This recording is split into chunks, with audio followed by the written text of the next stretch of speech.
Waiting for people to join me. Do. Just having a little sing. I'm waiting for you to join me, everybody. You're just coming this evening. Maybe some of you, maybe none of you. You're doing it anyway because you can watch it afterwards. Come to me, come to me. Oh, nothing. Right. Let's see. Who I've got. Hi, Kirsty. Hello, Kirsty. No, I want to be the main. Kirsty. Hello. I heard you then. Hi. Oh yeah. Hello. I'm going to mute you in a minute because I pressed the wrong button or something. I don't know. That's all right. No, it's my end. I'll mute you though because otherwise everything you say will be heard by everyone that watches this. Oh, then I'll know what I really think. This is Kirsty, everybody, and she's Hello, everyone. I love her. I love you too. I know, baby. And now I'm going to mute you. Okay, now we've done the bye. Bye. But you know you can use the chat thing. I know you know that because we've done it before. So I don't know. I was expecting a couple more. And I've had a couple of messages from people saying they can't make it last minute. Bless them. So probably most people will watch it in the recording, which is fine and dandy. So this evening, I'm having a bad hair day, I think. This evening, I'm going to talk about two things. If you have any questions at all, Kirsty, who is live with me, do the chat thing. If you have any questions when you're watching the recording of this, which most of you will, then send me an email or send me a message or phone me or something. Okay. So, the first thing I'm going to do, oh, hello, oh, there's loads of people now. Hi, Joanne and Pav. Hi, Laura. Hooray. Let me just check everyone's muted because I don't want you to hear yourselves talking. Hang on. Mute all. Let's see. There we go. You should all now be muted. I'm so technical. I have virtually no idea what I'm doing. There you go. Hurrah. So hopefully you can all see me. I can't see any of you. And I can't hear any of you. But there is a chat function. If you've used Zoom before, you will know what I'm talking about. If you haven't, you won't. There is a chat function. If you scroll along the bottom of your screen, it should pop up with various other options. And you can use that to write me a message privately or to write a message that everyone can see, to ask me questions as we go through. I will periodically check my chat box thing here to see if you've got any questions. So for now, hello, hi. And obviously this is being recorded, so I will email you all out the link to this tomorrow. Might be tonight, probably tomorrow. And then you can watch again at your leisure, or for the first time at your leisure. So as I was saying, I'm going to do two things this evening. The first is, obviously, it's the start of a new year. And I don't know about anyone else, but I already feel like it's about June. I don't know why, because I've only been back at work for about a week and a half. But I already feel like I'm halfway through 2017. I've hit the ground running, which is awesome. But typically, at the beginning of a new year, what we tend to do is take stock of where we are and where we want to be and how we're going to get there. And lots of people do things like goal setting and all of that stuff, which is ACE. brilliant, go for it. I'm not a business coach and I'm not a life coach, so I'm not going to talk to you about setting goals per se. What I want to talk to you about is the way you can set goals for your life that reflect what makes you happy, basically. I run my own business, and I know several of you, my lovely members, run your own businesses. Not all of you do, but some of you do. And it's very easy in business and in life to just keep going and think, oh yes, that's my goal, that's my goal, that's my goal. And actually to not check sometimes whether those goals actually align with what you want from life in general. So before Christmas, I came across this an article which I thought was ace, and it was about setting a life brief. It was about writing a brief for your life, which I think is brilliant. I have a background of being I'm an ex-event manager, so I used to work in marketing and organise dinners and conferences and award ceremonies and things like that. And when we would start working with a new client, we would ask them for a brief. And basically what that means is we would ask them for as much information as we possibly could so that we could ascertain what they wanted to get out of the whatever event it was they wanted to hold, why, what messages they wanted to get across, what kind of feeling they wanted people in the room to have, that kind of thing, especially when it was at a dinner or a special occasion or something like that. And I read this article before Christmas about using the same kind of process, but to write a brief for your life, which I thought was really quite an interesting concept. So I thought we'd go over that a little bit this evening, and just get you started on writing yourself a brief for your life, because I don't think many people do. And that's what I mean. It's not quite goal setting. You can probably take what we do this evening and then set yourself some goals from it. But it's kind of the stage before you set your goals, if that makes sense.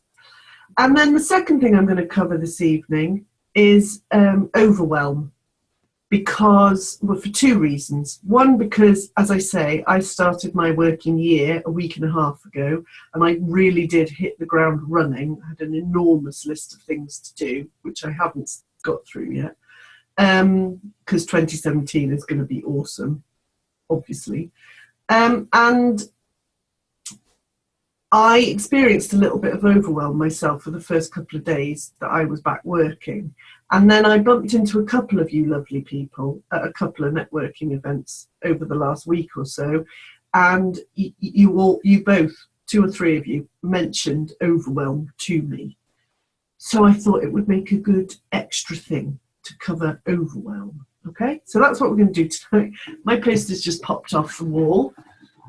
I'm so professional. It's blue tacked down. I have to get a frame for it. So next time, maybe I'll have a frame. Who knows? Anyway, so the life brief. Okay. So the number one thing before we start this, let me just show you. This is my happiness calendar for 2017, which some of you have bought. Not all of you Happiness Club members. Some of you bought one. Anyway, so before we start, I think there's a lot of pressure at the beginning of the year to make resolutions and to promise that you're going to change this, change that, and change the other. Okay, that's not what this life brief is about. You might make changes as a result of it, but the point of it isn't to encourage you to make changes, okay? The reason I'm referring to my calendar, I don't know if you, is that backwards? That might be backwards. So anyway, what it says is what I did in January, the January happiness technique, on purpose, because I'm dead clever, is I thought, no, do you know what? I'm not having that, because we start the year thinking we're not good enough or we have to change something about ourselves, and I'm not about that at all. So January's technique is to say, repeat after me. I am where I am, and that's okay. I am where I am, and that's okay. Doesn't mean you don't want to move forward, doesn't mean you don't want to do more, but I am where I am, and that's okay. Okay, so wherever you are at this precise moment in time, forget about where you want to be, just wherever you are, that's okay. All right? It's blurry. The calendar's blurry. I told you it was. Anyway, you should have bought one. Oh, it's lucky I make myself laugh. Anyway, so that's my first point, is to reassure you that, yes, we're in January and we're in the middle of, change everything, diet and change everything and stop doing all the things I don't want to do anymore. Blah. It's okay. You are where you are, and that's okay. All right? So, I did say in my email, I'm not going to stick the poster back down. You're just going to have to look at my blue tack. I'm sorry. I did say in my Facebook group and on the email that you would need a pen and paper this evening. So I'm hoping the ones of you that have joined me live have pen and paper. If not, I'm going to have a slurp of water, which is precisely how much time you've got to go and get the pen and paper. Okay, ready? Oh no, I'm quite thirsty. There we are. Super duper. Right. So, first of all, I'm going to ask you 4 questions, okay? And before you write any answers to the questions, I'm going to ask you the question, and then we're just going to close our eyes and just chill out for a couple of minutes before you even think about writing anything, okay? This sort of links into the overwhelm thing, but I don't want you to do a panic impulse thing, okay? So, are you ready? The first question. If you could change one thing, what would it be? So before you answer that, something may have popped into your head instantly.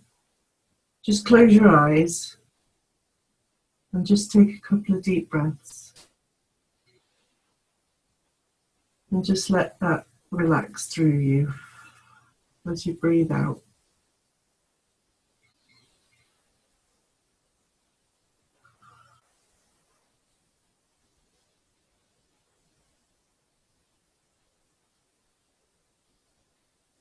If you could change one thing, what would it be? Okay, so you may still have the same impulsive, instant answer.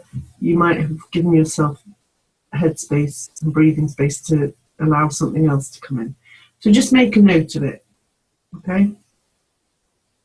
Just make a note of whatever the answer to that is. I'll give you a minute or so to write your answers down.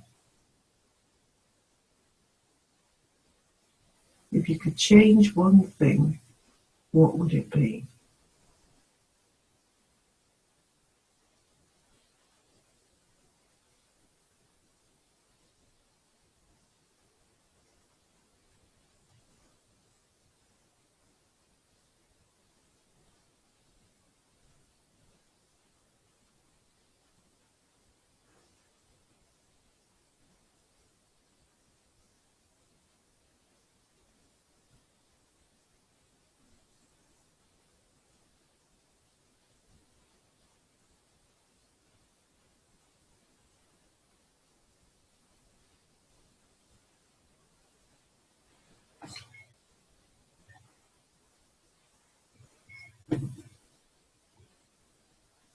Okay.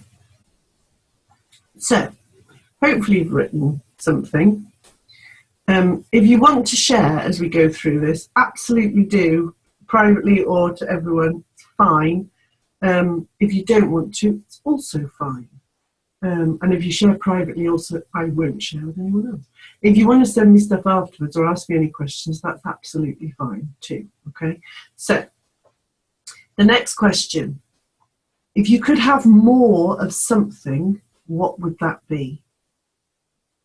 So again, just, you may have had an instant answer, but just close your eyes and just allow yourself a couple of breaths. Just give yourself some headspace to think, just to allow whatever comes up to come up, really.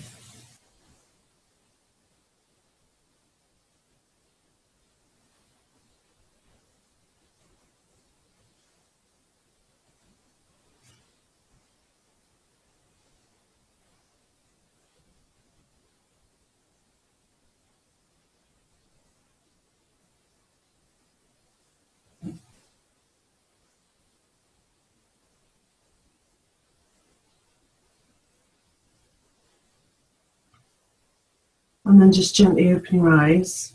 If you could have more of something, what would that be? I'll give you another minute or so just to write your answers.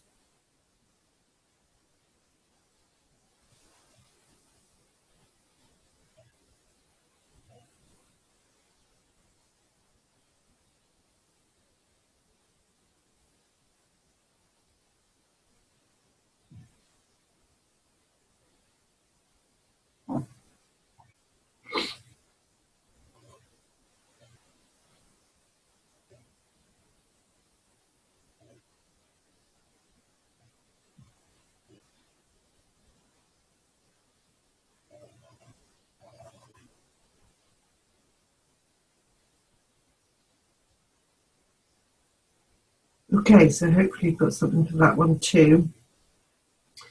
So the next question, what do I fear? So again, just close your eyes.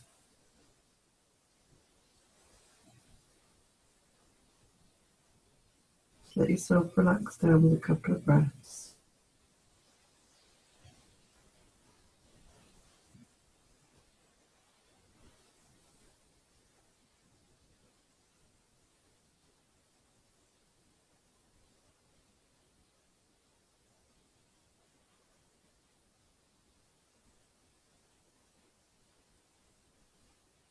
And then just gently open your eyes and just write whatever came.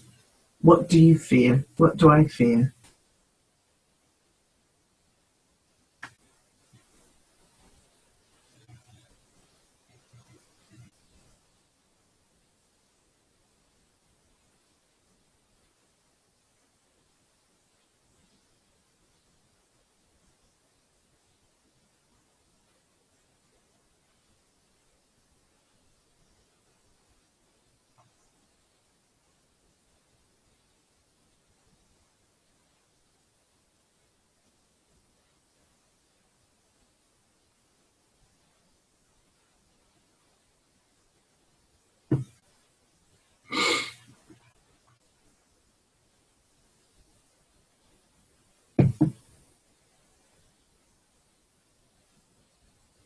Okay. And the last question, what do I crave? What do I crave?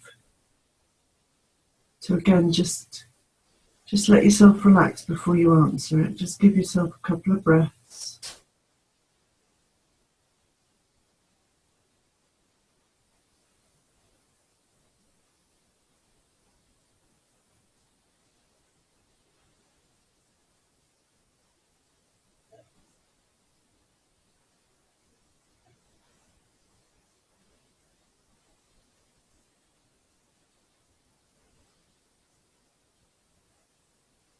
And then just, I'll give you a few moments just to make note of whatever came up for you. What do I crave?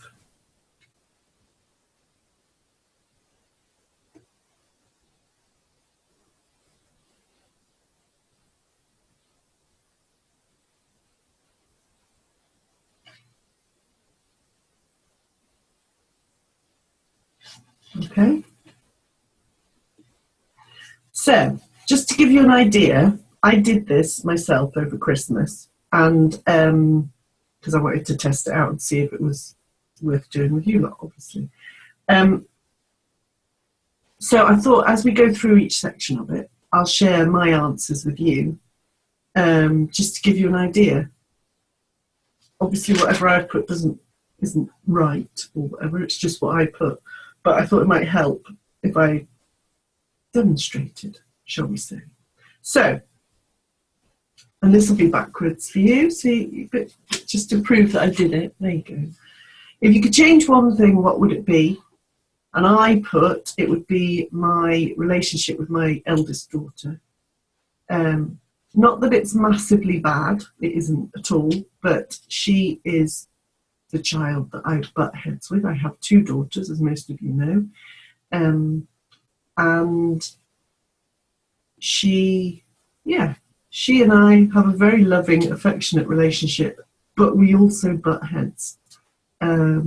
Less frequently now than we used to, less frequently than before I learned mindfulness, etc., etc.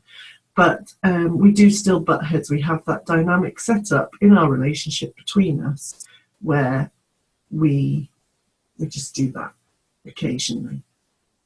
And for those of you who know me, you'll know that my girls are the most precious, beautiful things in my life. And so if I could change one thing, it would be that dynamic between me and Francesca. If you could have more of something, what would that be? And I put money, because not that we're hard done by in any way, shape or form, but I would dearly, dearly love, my goal for the last 6 months or so, and for the rest of this year, has been for my husband to be able to give up work. He's in his 50s, he's getting on a bit, bless him. I don't mean that. I just want him to be able to have the freedom to try whatever he wants to try. He has kept a stable income in this house for all the years that I have been looking after the girls and then experimenting with my business and getting it to the point where it is now. And he allowed me the freedom to do that, and I want to be able to give that back to him. And the way that I do that is to earn enough to cover both our incomes so that he can give up his job and go find out whatever it is he wants to actually do. So if I could have more of something, that would be it, money. What do I fear? I fear hurting my children. I fear doing anything to damage them. And if any of you are parents, you will know that sometimes, whilst that is your absolute number one thing, that you don't ever want to do anything to hurt your child mentally or emotionally or indeed physically, it's also sometimes the hardest thing to not say or do something that will mentally or emotionally damage your child. So that's my biggest fear, is getting to the point where they're grown-ups and something that I've done in their childhood has mentally or emotionally damaged them. What do I crave? Financial freedom. That's my craving at the moment, for the reason I've just explained.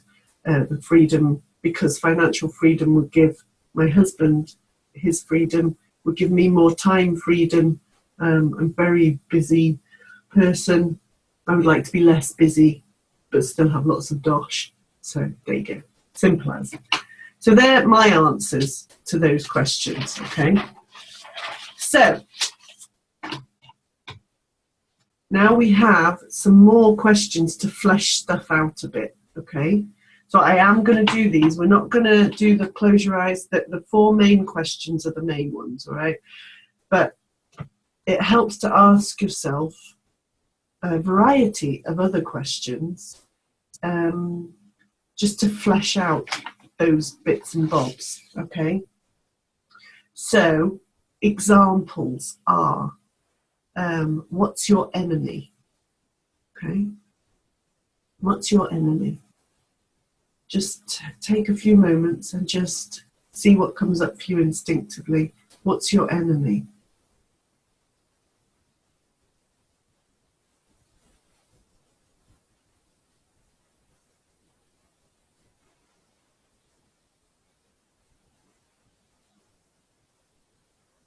I've just realised that I've got a black polo neck on and I'm sitting on a black chair. So I just look like a bit of a floating head. Anyway, that's just my observation at 5 to 9 on a Sunday night. Anyway, what's your enemy? Okay, next one. What do you fight for? What do you fight for?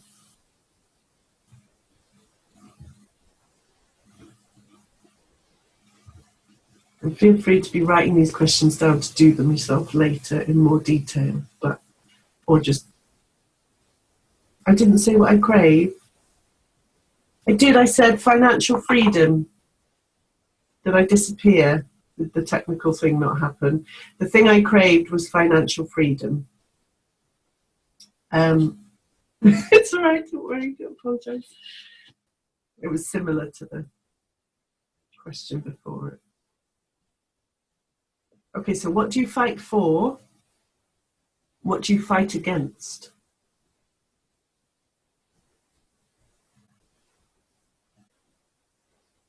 Okay.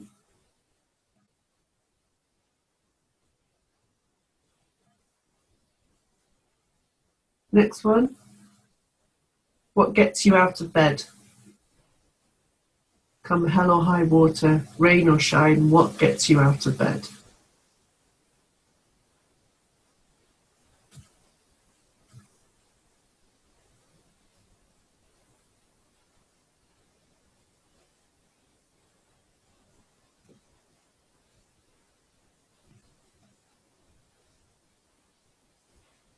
Next one. What's your end goal or ambition? What's your absolute ambition?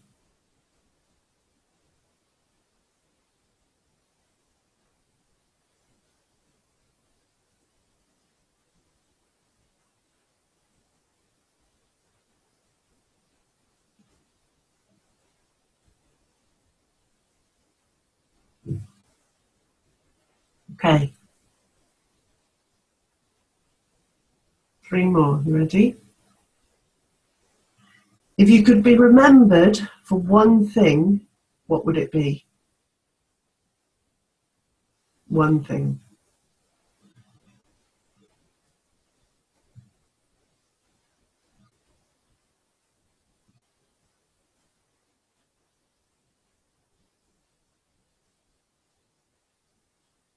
Next one.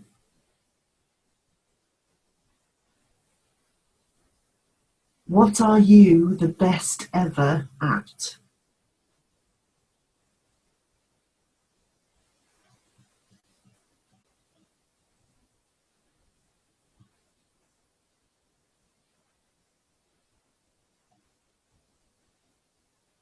What are you the best ever at?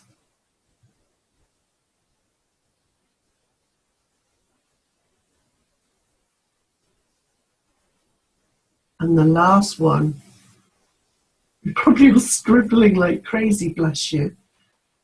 Lucky you can watch this back as many times as you want, huh? The last one, if you had 3 months left to live, what would you do?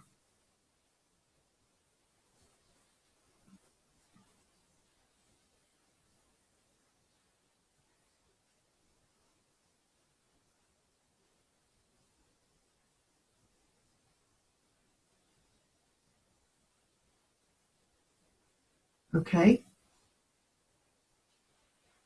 So now, what you do, you should have all the answers to that on a piece of paper, okay? When you finish this, answering all those questions. Have all the answers on a piece of paper. And now what you do is you go back and you review those answers, and there really should be, you just pick out the salient points. There probably will be a number of key things that stand out for you, okay? So again, I'll give you my examples. So what was my enemy? Self-doubt. That's my enemy, absolutely. And again, people will probably find that hard to believe. Oh, now, can you all still hear me? Someone just messaged me and told me you can still hear me.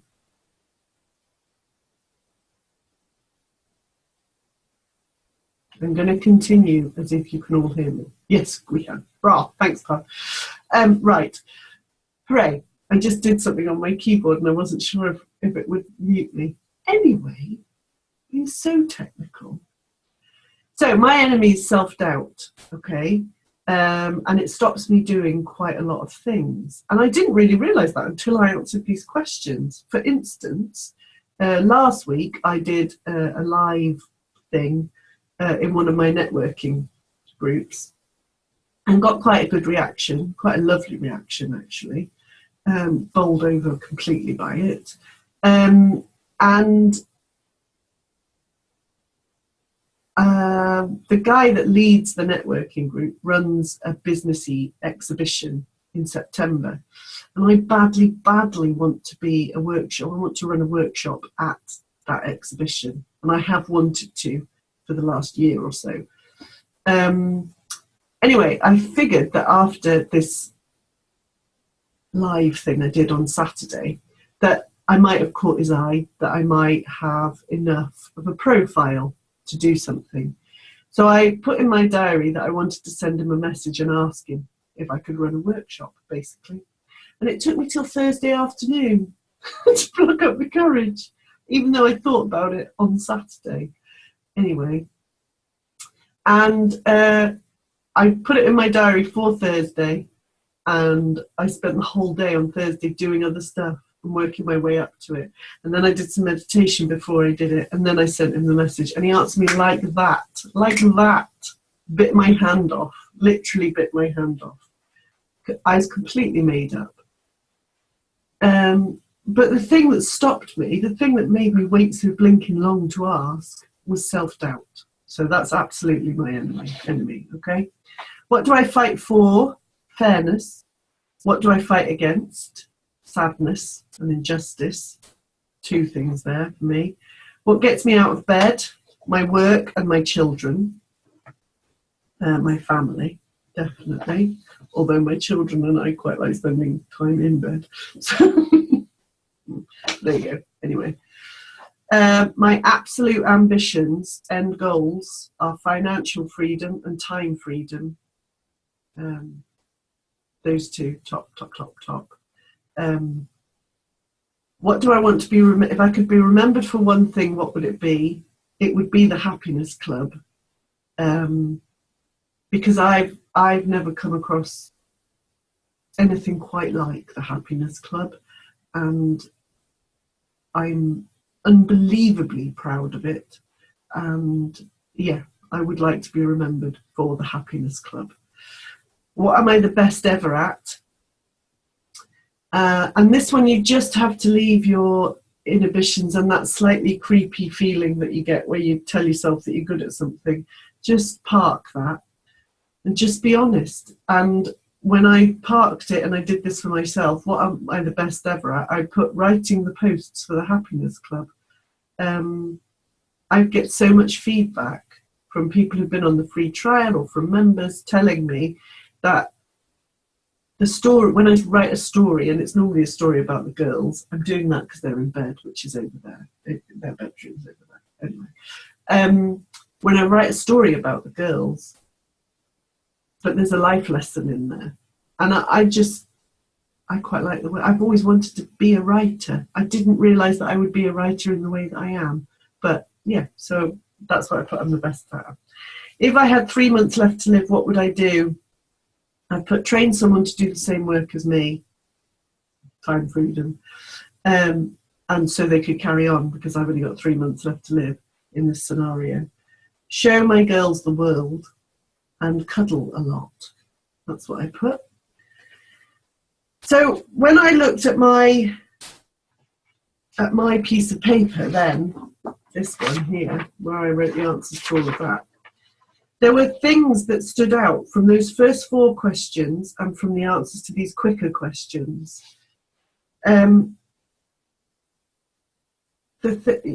My children, obviously, and I knew that already, my relationship with my children and my caring about damaging my children and all of that. So that stood out massively. the financial freedom and the time freedom thing stood out for me, because it's all about the answer to pretty much every one of those questions. The sadness and injustice thing stood out for me massively, which is why I do quite a lot of work with children and why I want to go into schools, and do go into schools and do quite a lot of work in schools, because if someone had come into my school when I was 5 and taught me some of this stuff, my life would have been massively better when I was a child. So, yeah. And travel. That one surprised me. I didn't really realise I was a traveller. But, yeah, I want to travel, apparently. So then, you see, I then end up at the bottom of my piece of paper with a list of things that I want to work on in 2017. Some of them are business related and some of them are personally related. And that's what I like about this, is that it combines the whole lot. It's work and business. It's work and personal, okay? And I know people talk about work-life balance and all of that malarkey. For me, it's life balance. If you're doing a job that doesn't thrill you and satisfy you and amaze you every single day, you're doing the wrong job, just to put that out there. And I don't believe that you separate work and life. I think that you have a life, and work is a part of that, and your relationships are a part of that, and everything else is a part of that. It's all a part of your life, and you balance all of those things within your life. Work isn't separate to your life, nor should it be separate to your life. It's a part of who you are. It's a part of your life. So I have a list here of 6 things that I want to concentrate on. And I know now that I want to concentrate on these things for 2017 that have come out of answering these questions. So I now will take the answers to these questions that I've got, these 6 things, and I will build those in to my goals, to my plans for 2017, for what I want to do in 2017. And these things will get priority. Working with kids, working on myself so that my relationship with my own kids gets better and better and better, as it has continued to do. Working on things like my self-doubt, because that's holding me back. That's holding me back from potential opportunities. If I'd let the self-doubt win, I never would have sent the message on Thursday, and I wouldn't be running a workshop at TBNS. But I didn't, and I am. Hurrah. But I will have to continue to work on my self-doubt. And then my absolute goals are financial freedom and time freedom, so that my family and I can travel and experience lots of different things. So I know where I'm going now. I know what I'm working towards, and I know what's important to me as I'm working towards them. Okay? So that, ladies and gentlemen, is what forms the basis of your life brief. You can type this up. I haven't had time to, but you can type it up into just a 1-page thing with your answers and the things at the bottom then that need your attention. Okay? And then you live this year according to those, right?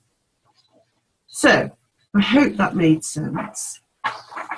Just going to put that on there. I am just going to do this poster. It'll probably pop off again in a couple of minutes, but you know, it's the variety of life, isn't it? So, overwhelm. Okay, I don't know if anyone experiences overwhelm or is experiencing overwhelm at the moment. As I said before, when I started yakking 40 minutes ago, I hit the ground running a week ago Wednesday, and I had made a massive list just before Christmas of all the things that I wanted to do in 2017, having done my life brief. And my plan was, at some point over Christmas, was to sort that massive to-do list out. It was 5 pages of A4. I think it's the biggest to-do list I've ever had. And my plan was to sort it out and get it scheduled in the way I'm going to show you over Christmas. And I didn't do it because I wanted just to be off for Christmas. So I was.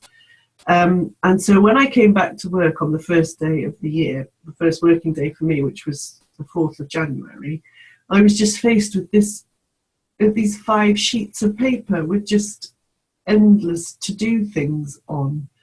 And my brain sort of went, oh my word.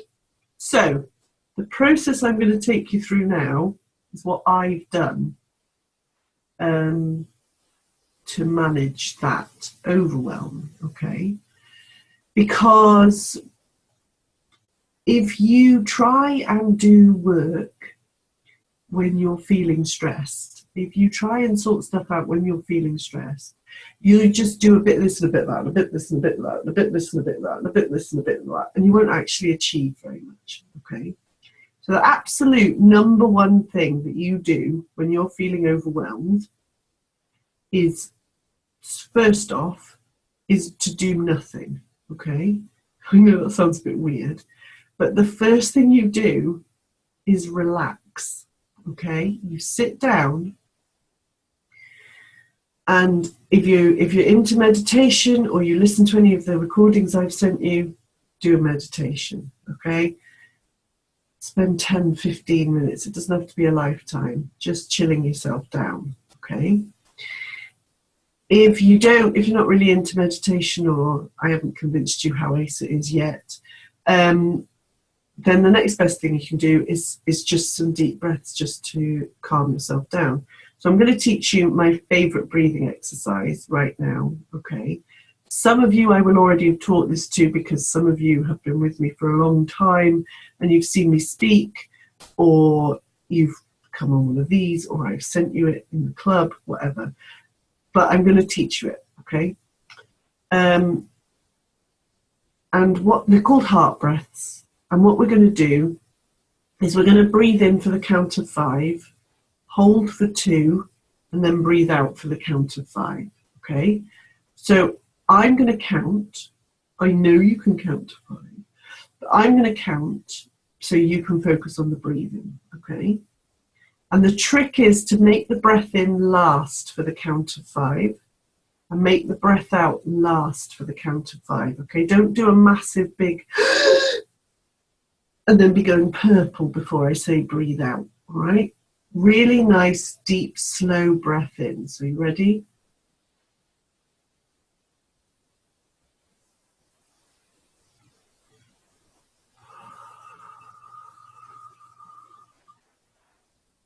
That was just my demo, okay? Actually, the count, it's really hard to do it and count for yourself. So that's why I'm going to count for you. So the first thing you do is get yourself comfortable. So if you're sitting in a chair, please shuffle your bottom to the back of the chair and put your feet nice and flat on the floor and your hands nice and loose in your lap. If you're reclining on a sofa or a bed, that's fine. Stay reclining, okay? Excuse me, a bit more water. I've got the remnants of my cold. So I'm going to ask you to close your eyes, just because it allows you to focus inwardly and cuts out about 80% of the stimuli, external stuff that's bombarding your brain all the time, that you're not even realizing is bombarding your brain all the time. So close your eyes for me. And breathe in, 2, 3, 4, 5. Hold, hold, and out, 2, 3, 4, 5. We'll do another one just so you get in the rhythm of the slowness. Breathe in, 2, 3, 4, 5. Hold, hold, and out, 2, 3, 4, 5. We'll do one more. Breathe in, 2, 3, 4, 5. Hold, hold, and out, 2, 3, 4, 5. Okay. And then open your eyes. Now, I have a recording of me counting to 5. Have a recording of me counting to 5 or not. So if you would like that, just let me know and I can email it to you. Otherwise, you can count in here for yourself, but just try and make that count as slow as you can without being ridiculous and suffocating yourself, obviously. But just try and make it nice and slow, okay? Because what that breath is doing is relaxing your physical system, which is quite an important thing to do, and it's giving you some headspace in here, okay? The ideal for general well-being, just for general well-being, is to do 5 of those 5 times a day, okay? So if you have got the time and the inclination to do 5 of those 5 times a day, go for it, do it. It will pay you absolute dividends. You will completely reap the benefits. I personally use them as and when I start to feel overwhelmed. And if all I've got the time and the opportunity to do is 1 or 2, then that honestly is better than a kick in the teeth, as my nan used to say. So if you've just in a place where you just need to calm down quickly, even if you just do 1, it will slow you down. It will give you the space in here, and it will give you the physical response that we're after, okay? So really, if you're feeling overwhelmed and you've got that enormous to-do list in front of you, absolute first thing to do is relax. So just sit in your chair, wherever you are, at your desk, whatever, and do as many of those breaths as you need to do until you feel relaxed, okay? And if you've done 20 of them and you still don't feel relaxed, then give me a ring, all right?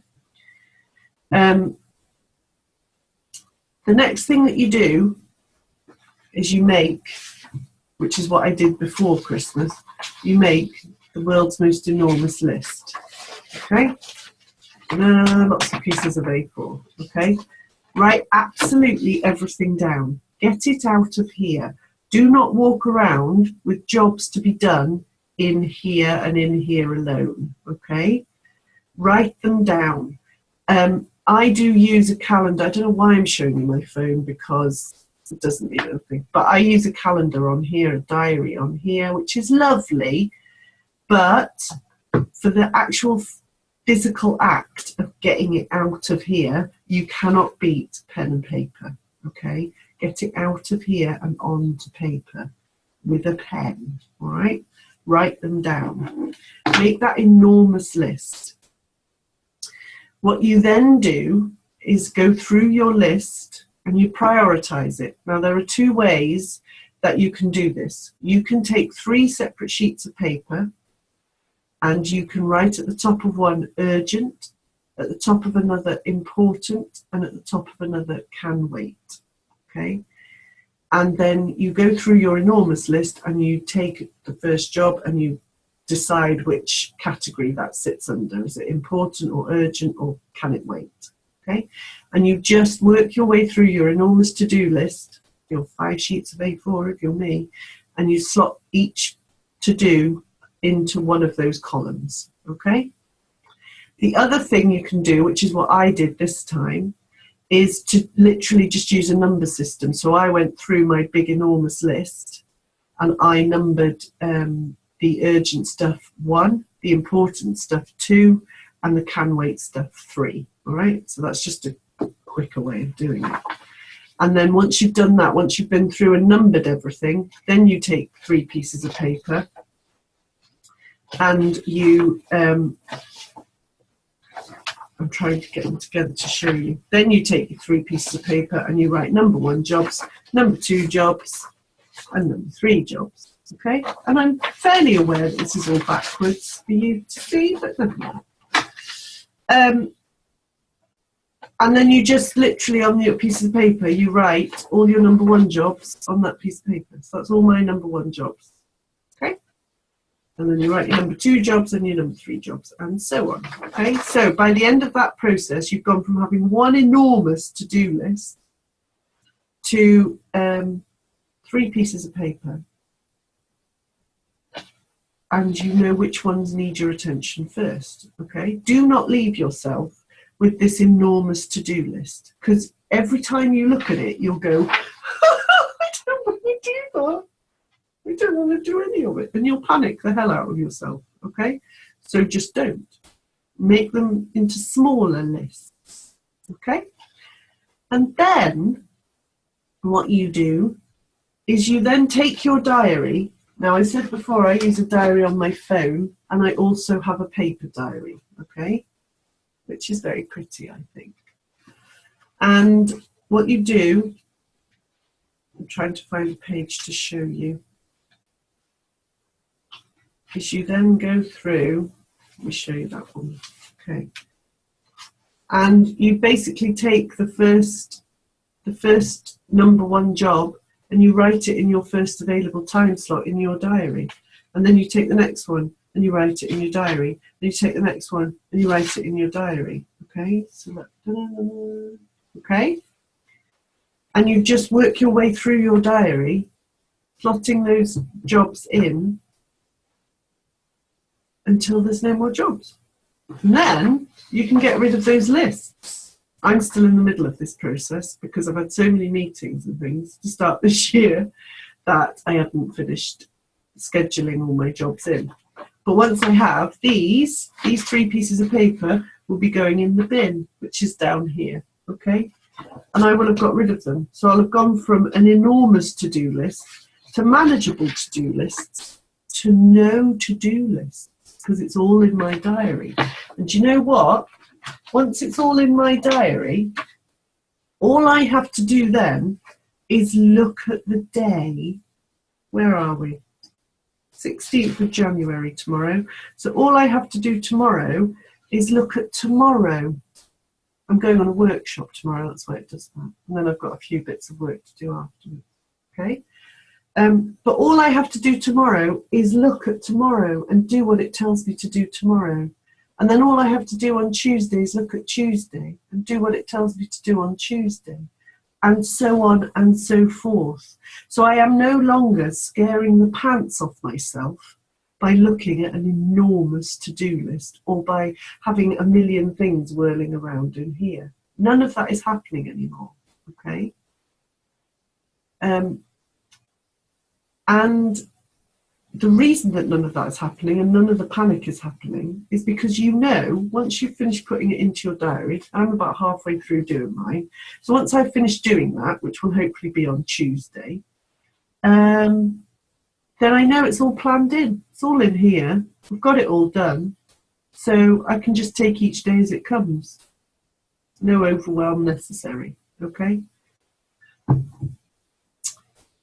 If, for any reason, job X pops into my head, then all I have to do is flick through my lovely diary or do a search on my calendar, my diary on here, to find job X, and I'll see that job X is scheduled in for 2 weeks on Wednesday at 12 o'clock.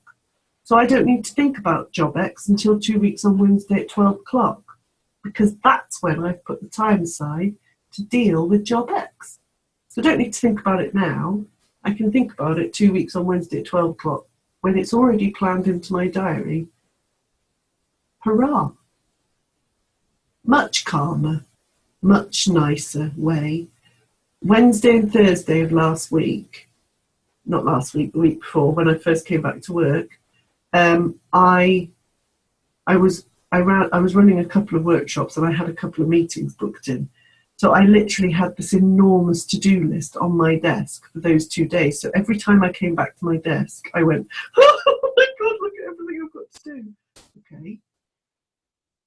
And then Friday, I actually got some office time to sit down and start sorting it out into my normal manageable lists.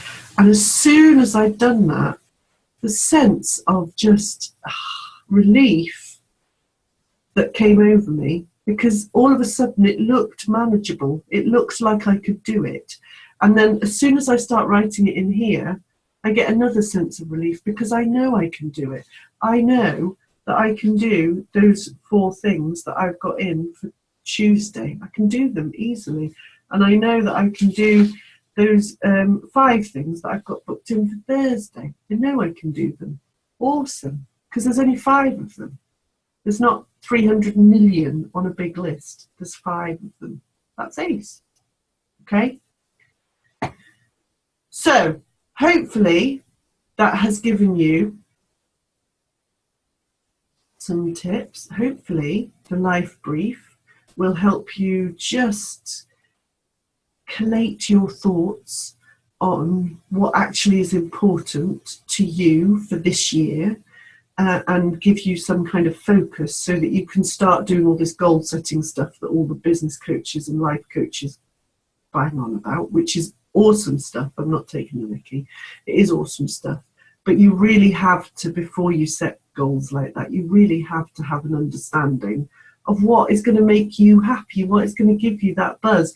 Oh my word, if I can achieve in 2017, if I can get rid of that dynamic between me and my eldest daughter, if I can get financial freedom so that my husband can give up work and I will have more time to do more stuff that I want to do, oh my word, is that going to make me happy? Totally, completely. If I can show my girls more of the world, is that going to make me happy? Awesomely. If I can help more children cope with whatever the hell life is throwing at them at such a young age, is that going to make me happy? That's going to give me such a buzz. And I know all of that because I've done the life brief, okay? And I've put it together for myself.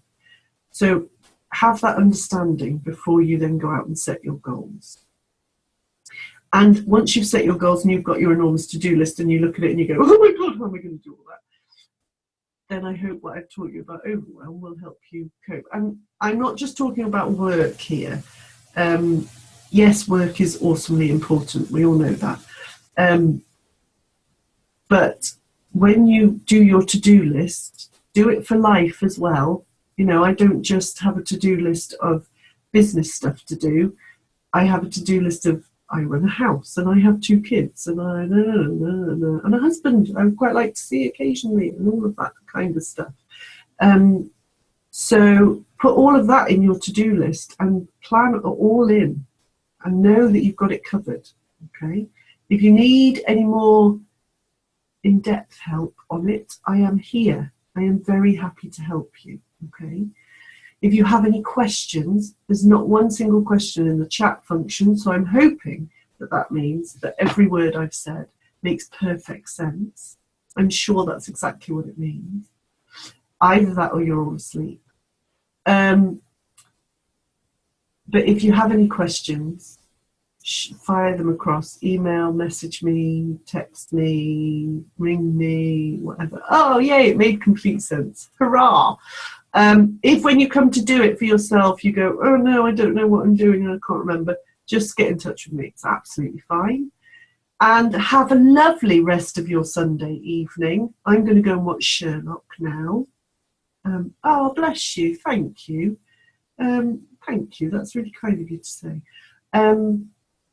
And yes, I'm going to go and watch the rest of Sherlock now, so I'm quite excited. I'm going to have a cup of tea. So I hope you've got nice things planned for the rest of your Sunday, and have a wonderful week. And I will be in touch in the morning in the club.